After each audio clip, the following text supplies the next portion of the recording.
Good evening students,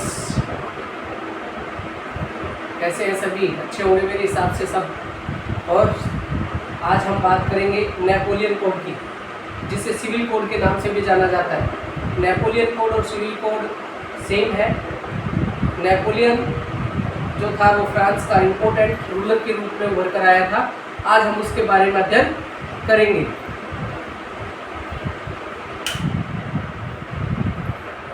students, civil code of 1804, civil code called also the Napoleon code, यानी कि civil code को ही Napoleon code भी कहा जाता है। नेपोलियन डिस्ट्रॉय डेमोक्रेसी, नेपोलियन ने क्या कर दिया था? डेमोक्रेसी को खत्म कर दिया था फ्रांस के अंदर।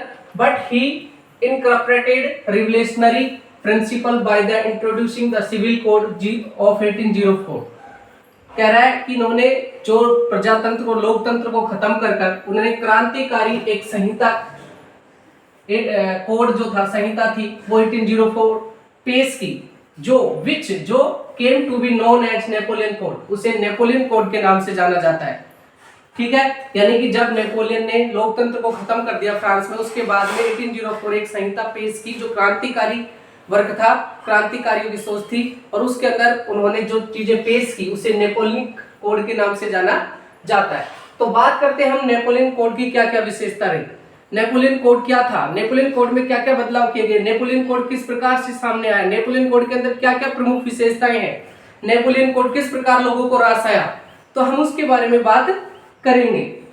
तो अगर हम विशेषता की बात करें नेपोलियन कोड की, तो removed all privileges based on the birth, यानी कि जन्म के आधार पर कोई भी व्यक्ति अब रॉयल फैमिली का हिस्सा नहीं बन सकता है, राजा नहीं बन सकता है। जो वर्क करेगा, जो उसके लायक होगा, वही वहां का रॉयल फैमिली से जुड़ा हुआ व्यक्ति माना जाएगा। Abolished the federal system, federal system को खत्म कर दिया गया है। सामंतवाद को बिल्कुल खत्म कर दिया गया है, क्योंकि जो सामंतवादी व्यवस्था थी उसके तहत क्या होता था?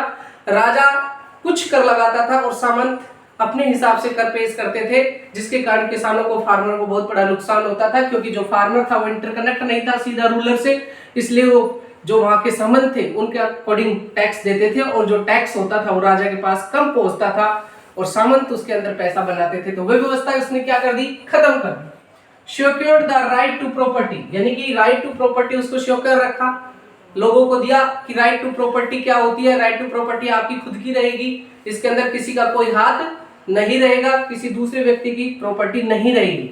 ये इंपॉर्टेंट है राइट टू प्रॉपर्टी। हमारे इंडिया के अंदर भी जो हमारे फंडामेंटल राइट्स थे वो राइट ऑफ प्रॉपर्टी, 7 जो फंडामेंटल शुरू में राइट थे, राइट टू प्रॉपर्टी भी था, लेकिन राइट टू प्रॉपर्टी को रिमूव कर दिया गया था, हटा दिया गया था, और वर्तमान में टोटल जो फंडामेंटल राइट्स हैं हमारे इंडिया में वो 6 है।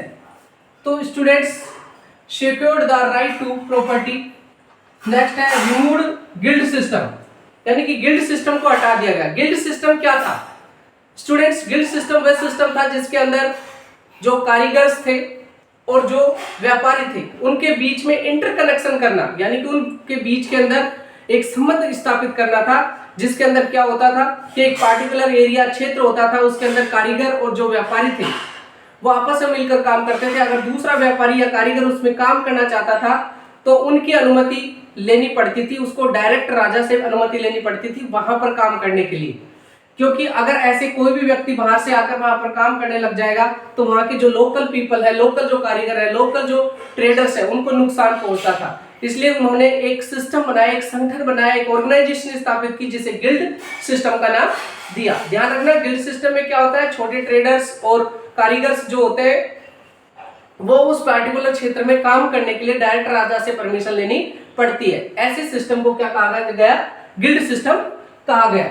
नेक्स्ट है transport and the communication system improved, यानी कि ज्यादा से ज्यादा ट्रांसपोर्ट और कम्युनिकेशन के साधन को इम्प्रूव किया गया, क्योंकि नेपोलियन की सोच बहुत विस्तृत सोच थी और उसने इस पर जोर दिया कि अगर वहां का ट्रांसपोर्ट अच्छा होगा, वहां की कम्युनिकेशन अच्छी होगी, तो व्यापार करने में बहुत ही ज्यादा आसानी होगी और फ्रांस को डेवलपमेंट होने में भी आसानी होगी। इसलिए नेपोलियन की जो दूरदर्शिता थी वो बहुत साफ थी, और उसने प्रजातंत्र को खत्म कर अपने नेपोलियन कोड के अंदर इस प्रकार के नई नई चीजों को लागू किया, जिसके कारण वहां की जनता खुश हुई और नेपोलियन काफी लंबे समय तक वहां पर राज करा।